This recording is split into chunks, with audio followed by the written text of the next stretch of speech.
Hello guys, আসসালামু আলাইকুম। আজকে আমার ইতালির প্রথম দিনের কিছু ইতিহাস বর্ণনা করতে যাচ্ছি। আজকের এই বিশেষ দিন আমরা ইতালিতে আমাদের প্রিয় বসের দোকানের শুভ উদ্বোধন করছি। এই দোকান শুধু ব্যবসার জন্য নয়, বরং স্বপ্ন, পরিশ্রম আর ভালোবাসার ফল। কারণ অনেক বাধা পেরিয়ে ইতালিতে এসেছি। আপনাদের সবার দোয়া আর সমর্থন আমাদের এই যাত্রাকে আরও এগিয়ে নেবে। স্বপ্ন যা শুরু হয়েছিল ছোট্ট একটি ভাবনা থেকে, আজ সেই স্বপ্ন পেরিয়ে এসেছে বহু পথ, বহু চ্যালেঞ্জ।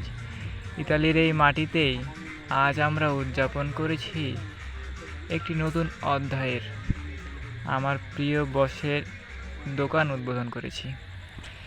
এই দোকান শুধু পণ্যের নয়, এটি স্বপ্নের ঘর, পরিশ্রমের গল্প আর ভবিষ্যতের প্রতিশ্রুতি। আপনাদের ভালোবাসা আর দোয়া ছাড়া এই যাত্রা সম্ভব হতো না। কিছু হাসানোর কথা, এই যে দেখতে পাচ্ছেন সুন্দর ড্যান্স দিচ্ছে, এই হচ্ছে আমার বসের মেয়ে।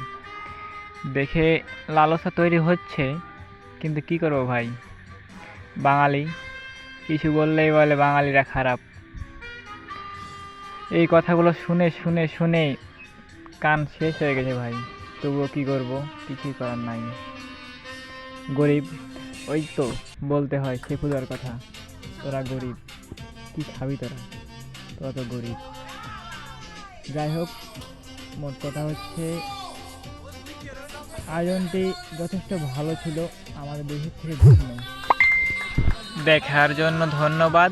ভালো লাগলে লাইক দিন, সাবস্ক্রাইব করুন, আর ইতালির নতুন নতুন আন্টিদের ড্যান্স দেখতে ও তথ্য পেতে আমাদের চ্যানেলটির পাশেই থাকুন।